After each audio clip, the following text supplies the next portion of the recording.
And ultimately, this is the promise that gets picked up by the later biblical prophets and poets who say that its fulfillment will come through Israel's messianic king, whose reign will bring justice and peace to all of the nations. Yep, through their king. Yep, through their king, through this monarchy, through this bloodline. Now, at this point of the story, none of that's clear. You just have to keep reading and watch the promise develop. And so the rest of the book focuses on Abraham and his family. First, Abraham himself, then his son Isaac, and then his son Jacob, and then Jacob's 12 sons.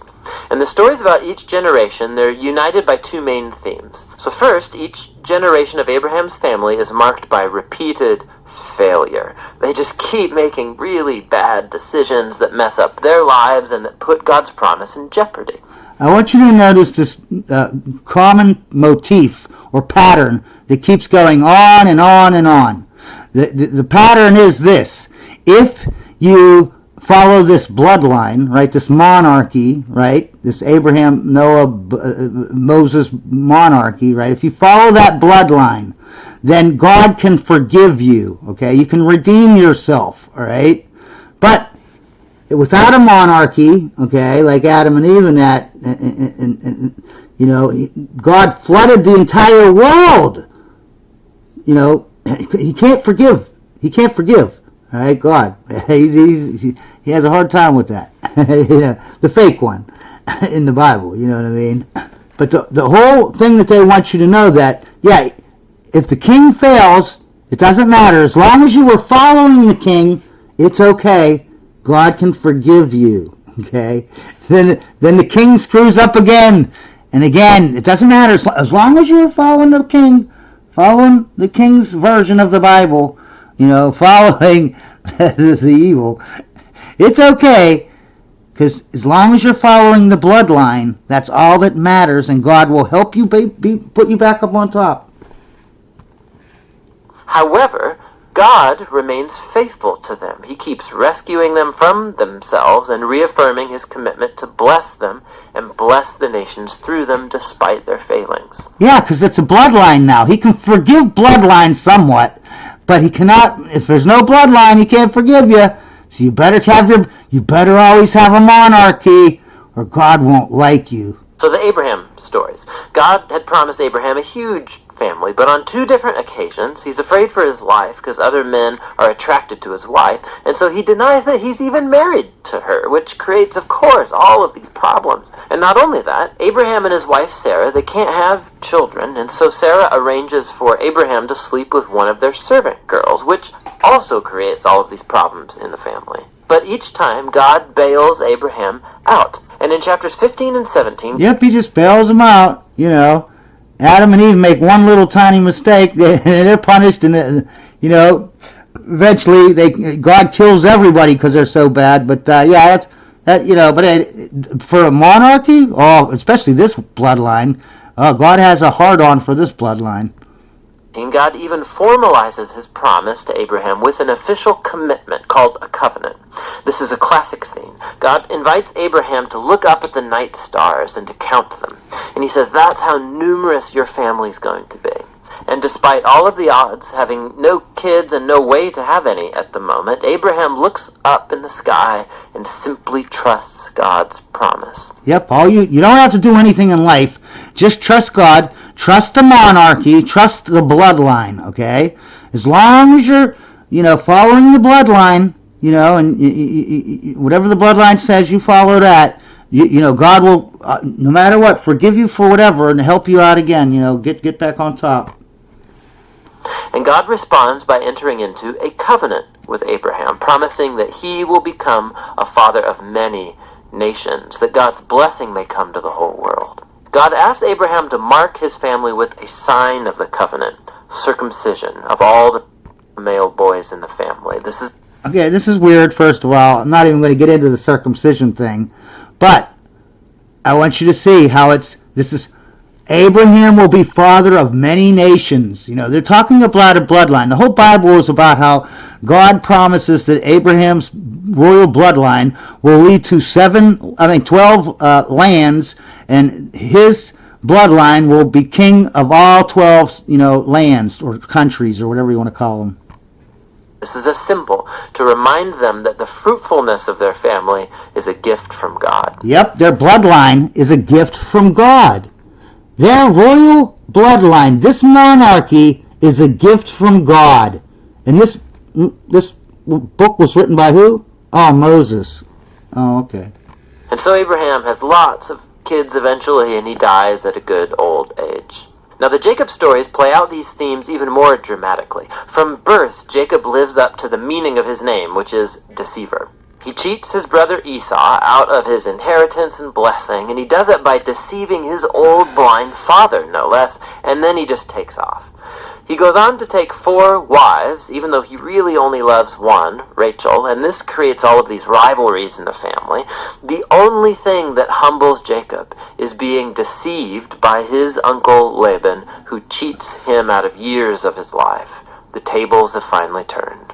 And so it's a humbled Jacob that returns to his homeland, and in a very strange story, Jacob ends up wrestling with God as he demands that God bless him. Some things never really change, do they? However, God honors his determination, and he passes Abraham's blessing on to him, and he renames Jacob as Israel, which means wrestles with God.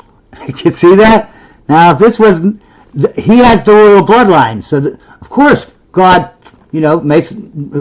reconfirms his promise, this covenant, this bloodline that Abraham has when he messes up.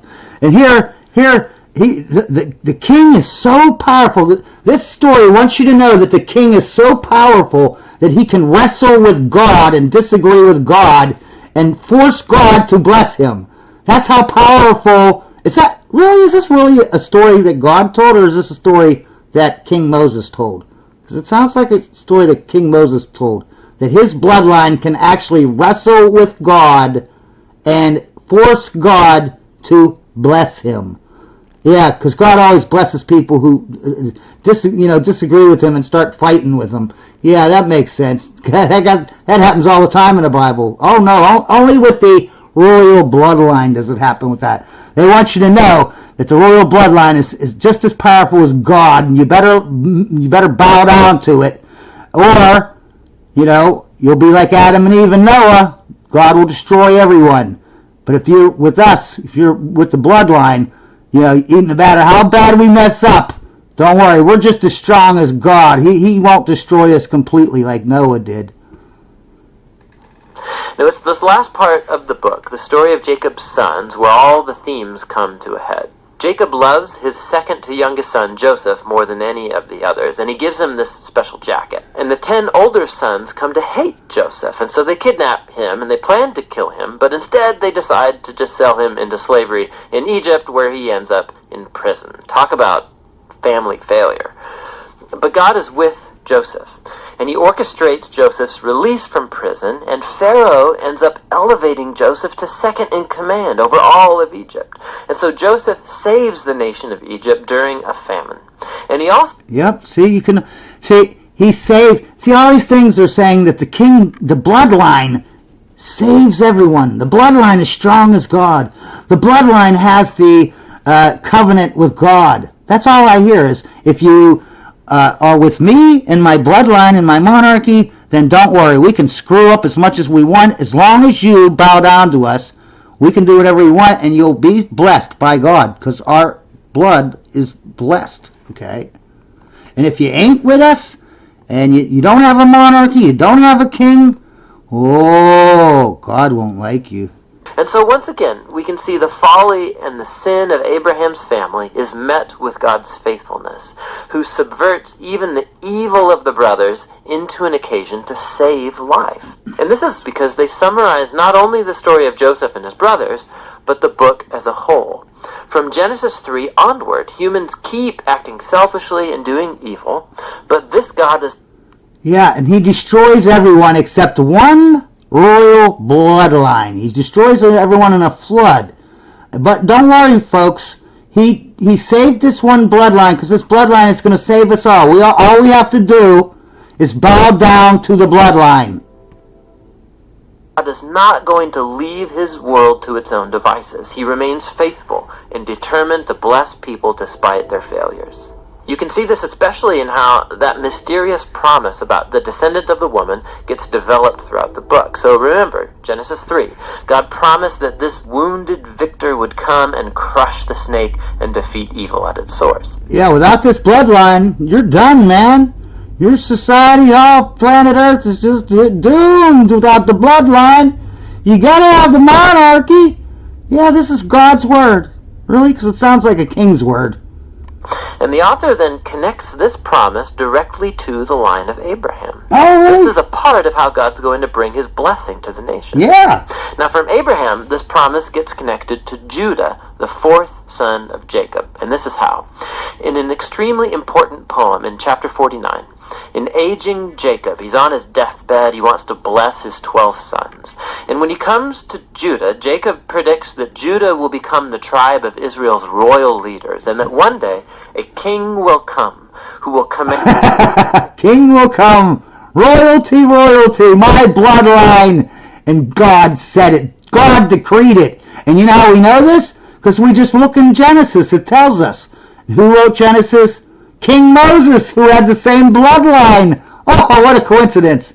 But you know what? Kings are just basically dictators, okay, who use a bloodline, to get their leadership. And they're all usually, kings and dictators are always pretty trustworthy. So I guess we should trust this. Command the obedience of all the nations and fulfill God's promise to restore the garden blessing to all of the world. And yeah, you can only get God's blessing restored, from where the humans, the non-royal people screwed up in Garden of Eden. You can only get his blessing back is by following this bloodline, okay? That's what he's saying. You have to follow this bloodline of Moses and Abraham and Noah and blah, blah, blah. And then after this, Jacob dies. And later Joseph dies too. And the growing family remains in Egypt.